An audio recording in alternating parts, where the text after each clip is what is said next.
Good morning, everyone, and welcome to Studio Sessions Episode 5. Before I begin the video today, I just wanted to quickly remind everyone that I have a 15% off sale on my store. The code is SPRING, and the sale ends April 7th, and you can find stickers and prints at happyd-artist.com.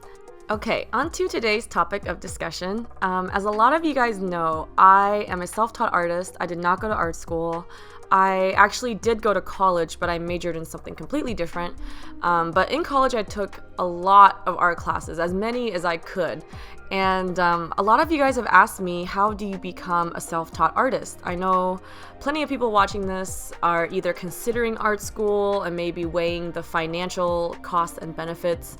And also, some people watching might not be in school or might have already graduated or might still be in middle school or high school. So no matter what stage you are in your life and what age you are, there are a lot of tangible ways for you to introduce some structure and some sort of art curriculum into your life to keep yourself on track as a self-taught artist.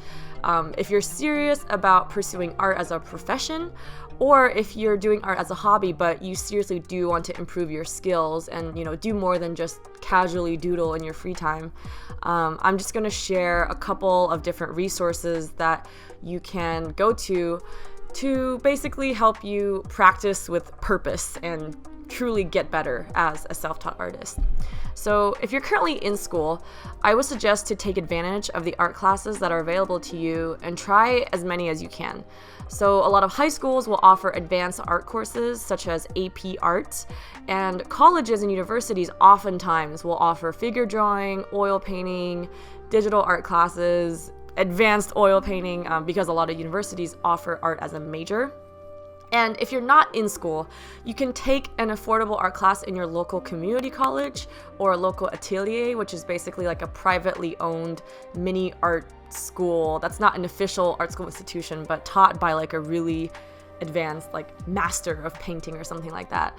So a lot of the single classes, the ones you take in your community college or at ateliers, you can just pay for each class. Sometimes they offer per class payment, and sometimes you can do a several week bundle. So that's a lot more affordable than art school tuition, and also not as a serious of a commitment. So you can kind of dabble and try and find what you like. Or if you just want to focus, let's say you have a few months free in the summer and you want to get better at oil painting, you can definitely take a really intensive summer course focused only on one thing.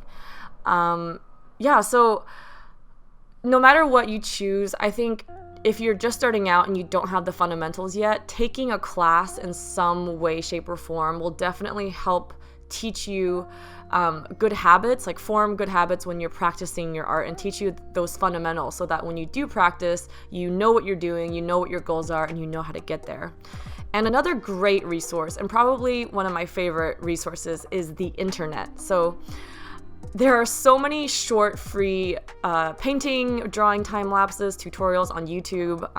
Every one of you watching this video now, you're part of the YouTube art community, and there's so many things available to you for free.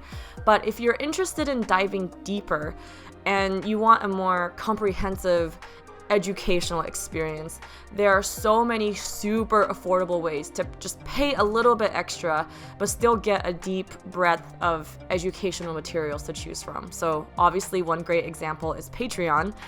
I, along with many other artists, have a Patreon page where we offer hundreds, sometimes thousands of hours of real-time painting footage and instructional voiceovers and step-by-step photos and tutorials. And the fees are super low, just a couple of dollars a month.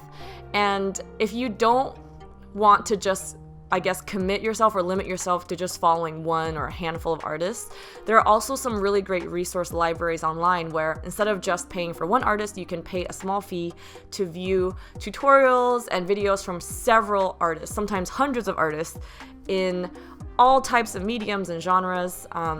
A great example of this is the website called Skillshare, and I've collaborated with them before. I truly am impressed with the tutorials they have available on their website. I watched and practiced several of them myself. I would never collaborate or work with a company that I don't believe in, and Skillshare is something that I truly do believe in and have used as a customer. So there are over 15,000 classes in design, photography, painting, drawing, logo design, like so many things. And it's just $10 a month and you have access to 15,000 different classes. So that's like hundreds of thousands of hours of educational videos. And they were kind enough to let me offer my subscribers and viewers 2 months free. So you don't even have to pay anything. This is completely free. You can sign up at Skillshare.com with the code HappyDArtist2 and you get 2 months free with that promo code. I'll also list all the information in the description below in case you're interested in checking it out. And another great way to teach yourself, and this is something that I used a lot in my childhood when I was first starting out because I didn't have social media and the internet wasn't as popular as it is today, is books.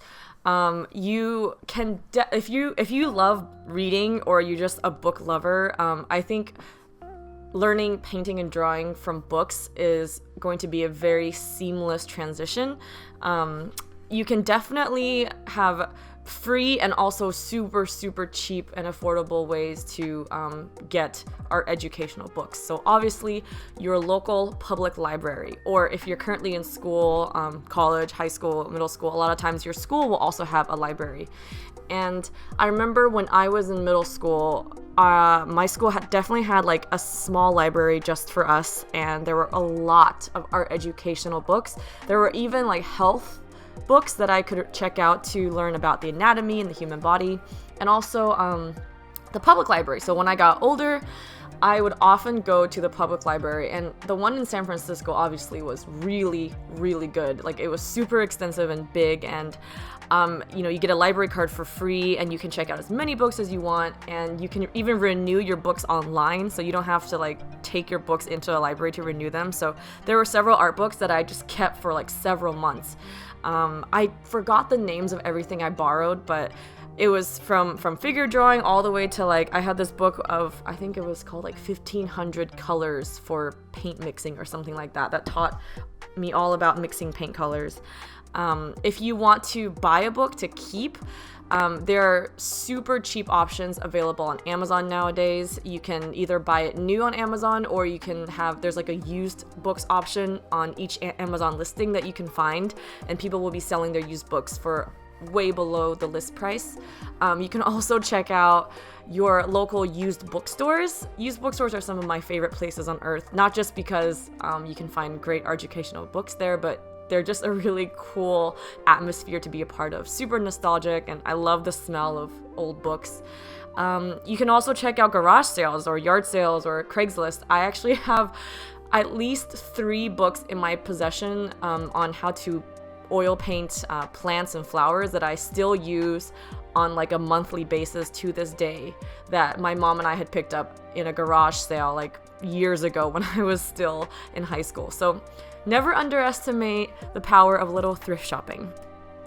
So yeah, I mean, these are all ways that you can find just like a little extra layer of organization, a little extra layer of like a schedule, just a little something more tangible and solid to really further your path into improving as a self-taught artist. It's not easy to be self-taught because in a way, going to school and having like an institution, having grades, having professors, having homework deadlines, like it almost forces you to be disciplined. And when you're self-taught, you have to force yourself to be disciplined, which I think is a lot it's a lot harder to kind of enforce rules and deadlines on yourself and just be that hard on yourself. So if you're self-taught and really serious about this, I would suggest finding some way to force yourself to have that self-discipline. Some people out there don't need books or online courses or classes. Some people just have that natural drive. But I think for people like me, I sometimes do need that little extra kick, that boost. So yeah, hopefully you guys found these tips useful. And if you have any tips of your own to share on how to keep yourself on track and how to be self-taught, I'd love to hear them. So feel free to share them in the comments below.